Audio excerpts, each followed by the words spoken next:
উনি জানতেন না এমন কোনো কথা নেই। সে ওনার ভাইপোর সেই কয়লা চুরি, বালি চুরি, গরু চুরি হোক, বা অনুব্রত মণ্ডলের ওখানকার হোক, বা এদিকে শেখ শাহজাহান হোক, বা ডায়মন্ড হারবারের সেই সকল জাহাঙ্গীর খান হোক, এরা যাই করছে, বা সিদ্দিকুল্লাহ হোক, এরা যাই করছে এটা মমতা ব্যানার্জি জানতো না, এটা কখনোই হতে পারে না। উনি জানতেন এবং গোটাটাই ওনার অনুমোদনেই হয়েছে। সুতরাং ওনার এই যে দাবি উনি জানতেন না, এটা সম্পূর্ণরূপে ভুল।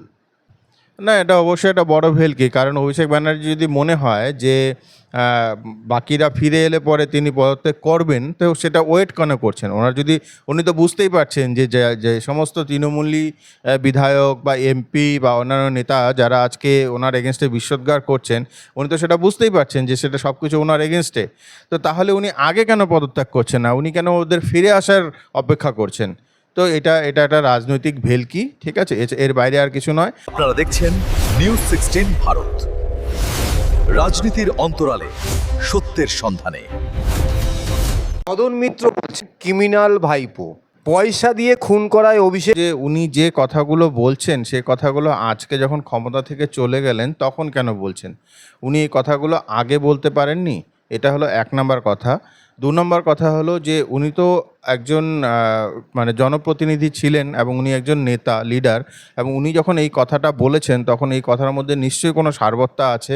এবং আমি চাইবো যে আমাদের প্রশাসন, মাননীয় মুখ্যমন্ত্রী শ্রী শুভেন্দু অধিকারীর নেতৃত্বে যে প্রশাসন, যে একটা সুসংহত প্রশাসন চলছে, তারা এই বক্তব্যকে একটা এভিডেন্স ধরে, বা এই বক্তব্যকে একটা লিড ধরে এটা ডিপ ডাইভ করুক, এবং মদন মিত্রকেও তাকে জিজ্ঞাসাবাদ করা হোক, তাকে আইনের আওতায় এনে তাকে জিজ্ঞাসাবাদ করা হোক যে তিনি কোথা থেকে, কোন সোর্স থেকে এই কথাগুলো বলেছেন, এবং ফলোড বাই সেখান থেকে যদি কোনো লিড পাওয়া যায় তাহলে উনি যার নামে বলেছেন অভিষেক ব্যানার্জি, তার অবধিও পৌঁছানো হোক। কারণ এটা তো অনেক বড় অ্যালিগেশন যে পয়সা দিয়ে খুন করানো হয়, এবং এটা যে বিএনএসের ধারা অনুযায়ী এদের মানে সর্বোচ্চ শাস্তি হয় এটাতে।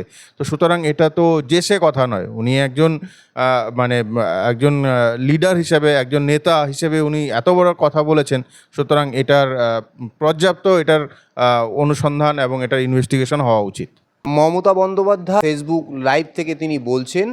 না, এটা অবশ্যই একটা বড় ভেলকি। কারণ অভিষেক ব্যানার্জি যদি মনে হয় যে বাকিরা ফিরে এলে পরে তিনি পদত্যাগ করবেন, তো সেটা ওয়েট কেন করছেন?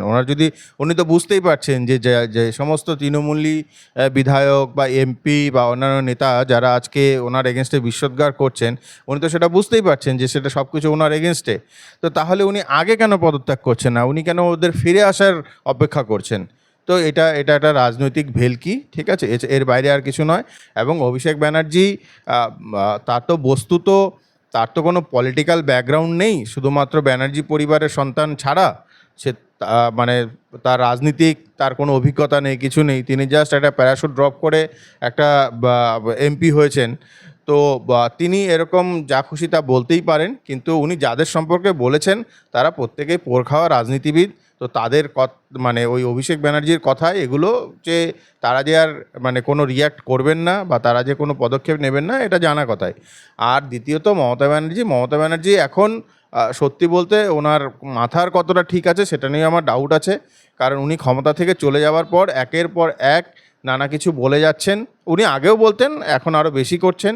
এবং যত মানে এই বিভিন্ন ইনভেস্টিগেশন এজেন্সি কালীঘাটের কাছাকাছি আসছে, যত শান্তিনিকেতন সেই বাড়ির কাছাকাছি আসছে, তত এই সমস্ত উৎপাটাং কথা ওনাদের মুখ থেকে বেরোতে থাকবে। ওনারা যে কোনো উপায়ে ওনারা চাইছেন যে একটু লাইমলাইটে থাকতে, কারণ ওনারা এখন লাইমলাইটে বিলকুল নেই, ওনাদের কেউ পাত্তা দিচ্ছে না। এমনকি ইন্ডি জোটেও ওনাদেরকে এখন কেউ পাত্তা দিচ্ছে না। তো সুতরাং ওনাদের লাইমলাইটে থাকার জন্য এই সমস্ত কিছু বলতে হবে, সেগুলো বলে যাচ্ছেন। মমতা দিদিকে হুঁশিয়ারি দিচ্ছেন, যদি আপনি ওদেরকে ফেরান তাহলে আমি আপনার সঙ্গে থাকবো না, আপনার হাত ছেড়ে দেবো। তৃণমূলের লোকে কতজনে কত কথা বলে, এটা নিয়ে কথা বলে লাভ আছে? ওই কি একটা ছিল, ওই হাততালি দিয়ে নাচানাচি করতো, কি নাম ছেলেটার? দেবাংশু। সে দেবাংশুও তো বলেছিল কি ওই রাজীব ব্যানার্জি অ্যান্ড পার্টি যদি ফিরে আসে তাহলে কালীঘাটের দরজায় শুয়ে থাকবে পাপোশ হয়ে, তাকে ডিঙিয়ে যেতে হবে। কি হয়েছে, সব ফিরে এসছে। ওই কল্যাণ ব্যানার্জিও তাই, ঠিক আছে, ওই মহামৈত্রও তাই, দুদিকে পা দিয়ে রেখেছে। ওরা চেষ্টা করছে ভালো তৃণমূল হওয়ার, ঋত তৃণমূলে জয়েন করার, তারাও চেষ্টা করছে। এবার নানা কিছু ওদের মধ্যে ইকুয়েশন আছে, টাকা পয়সার ব্যাপার আছে, বিভিন্ন কিছু আছে। সেই জিনিসগুলো যেদিন সর্টেড হবে সেদিন ওরাও একটা স্টেপ নিয়ে নেবে। ততদিন পর্যন্ত এদিক সেদিক করে খেলে যাচ্ছে। কালীঘাট টিএমসি ছাড়লেন বর্ষিয়ান নেতা তপন দাশগুপ্ত, দল ছেড়েই ভাইপোকে দালাল বলে কটাক্ষ করলেন। নতুন তো কিছু নয়, যারাই ছাড়ছে, কেউ দালাল বলছে, কেউ মার্ডারার বলছে, কেউ তোলাবাজ বলছে, কেউ আরও কত কিছু বলছে। তো এটা তো নতুন কিছু নয়। এরকম আরও এবার নতুন যদি কেউ কিছু মানে ওয়ার্ড ইউজ করে সেটা খবর হওয়া উচিত। এ দালাল, তোলাবাজ, ছিনতাইবাজ, মার্ডারার, এগুলো তো নতুন কিছু নয়। এগুলো তো এদিকে মমতা ব্যানার্জি কিন্তু বলছেন অভিষেক বাঘের মতো লড়ছে। ওনার কাছে তোর অপশন নেই। ওনাকে তো এই যে পুরো তৃণমূলের যে এই ম্যাসাকারটা, এটার পেছনে তো অভিষেক ব্যানার্জির প্রতি ওনার অন্ধ প্রেম যেটা, সেটাই তো। সেটার জন্য এবার ওনাকে মানে অভিষেক ব্যানার্জিকে বাঁচানোর জন্য ওনাকে এসব কথা বলতেই হবে।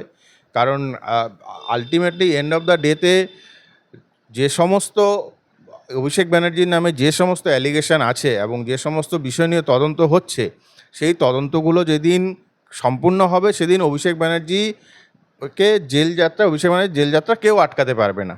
ফলে কিছু মোরাল তার বুস্ট আপ করার জন্য, মোরাল ঠিক রাখার জন্য এই সমস্ত কথা উনি বলে যাচ্ছেন। উনি বলে যেতেই পারেন। উনি আজকে অভিষেক ব্যানার্জি বাঘের মতো লড়ছে, উনি যখন আগে ক্ষমতায় ছিলেন তখন কত কিছু বলেছেন।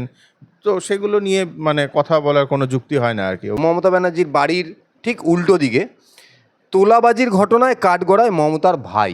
দেখুন, এই অভিযোগগুলো শুধু তো অভিযোগ নয়, এগুলোর পেছনে অকাট্য প্রমাণও আছে। এবং আমি আপনার একটা কথা বলি যে রিসেন্টলি আমার জেলা কোচবিহারে হয়েছে এরকম, যে কোচবিহারে যা প্রধান, উপপ্রধান যারা এরকম বিভিন্ন কাটমানি নিত, সেটা মানে তাদের বাড়ি তৈরি করার জন্যই হোক বা যে কোনো কারণেই, যে সমস্ত সরকারি সুযোগ সুবিধার এগেনস্টে কাটমানি নিত, তারা এখন মানে সভা ডেকে নাম ধরে ধরে খাতায় সই করে করে সেই কাটমানিগুলো ফেরত দিচ্ছে।